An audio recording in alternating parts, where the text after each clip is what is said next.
તો એ દિવસે ઉડવાનું હતું પ્લેન MH307. 8 માર્ચ 2014ના દિવસે કોલાલંબુર એરપોર્ટ પરથી આ પ્લેન ઉડવાનું હતું, ટેક ઓફ કરવાનું હતું રાત્રે 12 વાગે. ટોટલ આની અંદર પેસેન્જર હતા 227, 10 ફ્લાઇટ અટેન્ડન્ટ, 2 પાયલટ હતા. એટલે મતલબ ટોટલ આની અંદર માણસો હતા 239. આ પ્લેન જવાનું ક્યાં હતું? આ પ્લેન જવાનું હતું બીજિંગની અંદર, ચીનની અંદર. ટોટલ સફર હતો 6 કલાકનો. મતલબ કોલાલંબુર એરપોર્ટથી બીજિંગ જવાનો સફર 6 કલાકનો હતો. 6 કલાકની અંદર પહોંચી જવાનું હતું. ટેક ઓફ કરવાનું ચાલુ કરે છે. ATC જોડે પૂરેપૂરો કોન્ટેક્ટ છે. ટેક ઓફ કરવાનું ચાલુ કરે છે. 150 કિલોમીટર ખાલી કપાય છે અને એની અંદર પાયલોટ લાસ્ટ મેસેજ આપે છે, ઓલ રાઇટ, ગુડ નાઇટ. મતલબ અહીં બધું પ્લેનની અંદર વ્યવસ્થિત છે અને અમે અમારા સફર પર આગળ વધી રહ્યા છીએ. આ લાસ્ટ મેસેજ હતો ATCને પાયલોટનો. પછી શું થાય છે? 150 કિલોમીટર કપાઈ જાય છે, લાસ્ટ મેસેજ જતો રહે છે. બીજા સવારે 6 વાગી જાય છે. જ્યાં બીજા એરપોર્ટ પર પ્લેન જવાનું હતું ત્યાં પહોંચતું નથી, લેન્ડ કરતું નથી પ્લેન. તો ATC વિચારે છે કે લાસ્ટ લોકેશન આની સાઉથ ચાઇના સીમાં બતાવી રહી છે, પછી આની કોઈ લોકેશન બતાવી નહીં રહી. આ પ્લેન જાણે ગાયબ થઈ ગયું હોય સાઉથ ચાઇના સી પરથી. તો આમ તौर પર આમ વિચારવામાં આવે, જો કદાચ ATCથી કોન્ટેક્ટ તૂટી જાય તો માનવામાં આવે કે આ પ્લેન ક્રેશ થઈ ગયું, કાં તો આ પ્લેન જોડે કોઈ મોટી દુર્ઘટના ઘટી ગઈ. તો ATCના આખા ડિપાર્ટમેન્ટમાં સન્નાટો છવાઈ જાય છે. ATC આખો બધો ડિપાર્ટમેન્ટ પ્લેન શોધવામાં લાગી જાય કે આ પ્લેન ગયું તો ગયું ક્યાં ગયું આ પ્લેન, કોન્ટેક્ટ કેવી રીતે છૂટી ગયું આ પ્લેનનું, એ બધું ઇન્વેસ્ટિગેશન કરવાની ચાલુ થઈ જાય. પછી શું થાય છે? બીજા દિવસે દુનિયાનું સૌથી મોટું સર્ચ ઓપરેશન કરવામાં આવે છે સાઉથ ચાઇના સી પર. ટોટલ આ ઓપરેશન કરવામાં, સર્ચ ઓપરેશન કરવામાં ટોટલ 26 દેશોએ ભાગ લીધો હતો. આની અંદર ઇન્ડિયા પણ હતું. સર્ચ ઓપરેશન કરવામાં આવે. સર્ચ ઓપરેશનની અંદર 47,000 કિલોમીટર અંદર પાણીની અંદર જવામાં આવે છે, પણ તો પણ પ્લેન મળતું નહોતું. આ પ્લેન 2014થી 2017 સુધી શોધ જ કર્યું, સર્ચ ઓપરેશન જ કર્યા, પણ સાઉથ ચાઇના સીમાં આ પ્લેન ક્યાંય ના મળ્યું. 47,000 કિલોમીટર અંદર ગયા તો પણ ના મળ્યું. પછી આનો જે ખર્ચો આવ્યો એ હતો 13,000 કરોડ રૂપિયાનો ખર્ચો આવ્યો હતો આ સર્ચ ઓપરેશનની અંદર, અને 26 દેશો ફેલ થઈ ગયા હતા આ પ્લેન MH307 શોધવામાં. પ્લેન ક્યાંય નહોતું મળતું. પછી આની થિયરી બનવા માંડી. જે પાયલટ હતો એ થોડો મેન્ટલી ઇલ હતો, એણે મગજ માનસિક રોગી હતો એટલે પ્લેન ક્રેશ કરાવી દીધું. પછી પાયલટ ટ્રાન્સપોન્ડર જાણી જોઈને બંધ કરી દીધું. ATCના રેકોર્ડની અંદર એવું રેકોર્ડ છે કે ટ્રાન્સપોન્ડર જે હતું, જે ATC જોડે કનેક્ટ રાખે, જમીન સુધી કનેક્શન રહે, વાત કરી શકાય, તો એ પાયલોટે જાણી જોઈને બંધ કરી દીધું. એટલે પાયલટ માનસિક રોગી હતો. પાયલોટ પર દોડવામાં આવ્યું. પછી ઓક્સિજનની કમી થઈ ગઈ, એ બધું દોડવામાં આવ્યું. પણ પ્લેન ક્રેશ ક્યાં થયું, પ્લેનનું શું થયું, પ્લેનનો એક ટુકડો મળતો નહોતો, ના કોઈ પેસેન્જર મળતો હતો 239 માણસોમાંથી. તો આ બધું સર્ચ ઓપરેશન 2017માં ક્લોઝ કરવામાં, એક ક્લોઝિંગ રિપોર્ટ નાખવામાં આવ્યો કે આ બધા મરી ગયા અને પ્લેન ક્રેશ થઈ ગયું, હવે કોઈ પ્લેનનો કોઈ ટુકડો મળતો નથી, 239 માણસો મરી ગયા.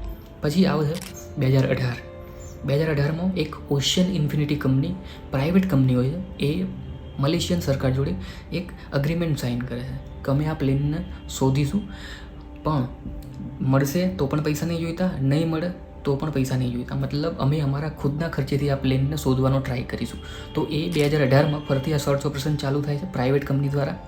તો 1 લાખ કિલોમીટર અંદર સાઉથ ચાઇના સીની અંદર શોધવામાં આવે છે, પણ પ્લેન એમને પણ નથી મળતું ને 6 મહિનામાં એ લોકો બી થાકી જાય છે, એ ઓશિયન ઇન્ફિનિટી કંપનીવાળા. પછી 2018માં એ પણ mission close, search operation close કરી દેવામાં આવે છે. પછી આવે છે 2022. 2022માં એક એરોસ્પેસ એન્જિનિયર આવે છે, રિચર્ડ ગોડફ્રે. એ ક્લેમ કરે છે કે આ પ્લેન હજુ બી છે. આ પ્લેન છે ઓસ્ટ્રેલિયાના પર્થ શહેરની અંદર 1500 કિમી દૂર.